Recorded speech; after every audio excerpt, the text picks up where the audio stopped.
Are they dating? Yan ang tanong ng marami matapos ang tila soft launch ni Mavi Legaspi kay Ashley Ortega sa kanyang Instagram.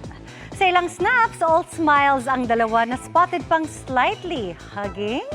Yan ang chika ni Aubrey Carampel. And at the end of the day, we're all just looking for happiness in our lives. Masasabi ko lang, my heart's happy. That's it. Sa isang interview November last year, all is well na para kay Mavi Legaspi na sinabing masaya ang puso.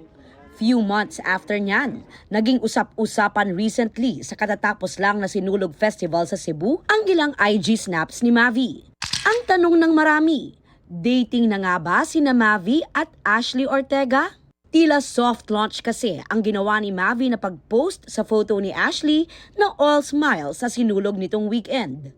Marami rin ang kinilig sa litratong ito ng dalawa na nakatakip ng puting tela ang kanilang mga mukha. Sa isa pang photo, makikitang nakaakbay si Mavi kay Ashley. At kasama rin nila sa picture ang kapwa sparkle artist na si Roxy Smith na kasama ang kanyang non-showbiz boyfriend.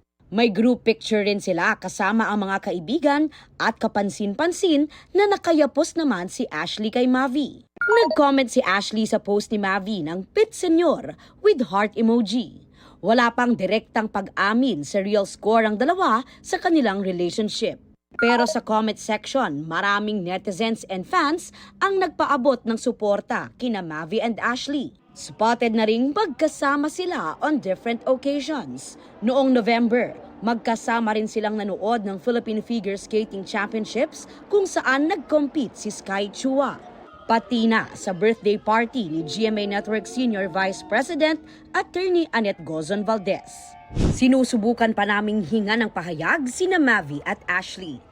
Aubrey Carampel, updated sa Showbiz Happenings.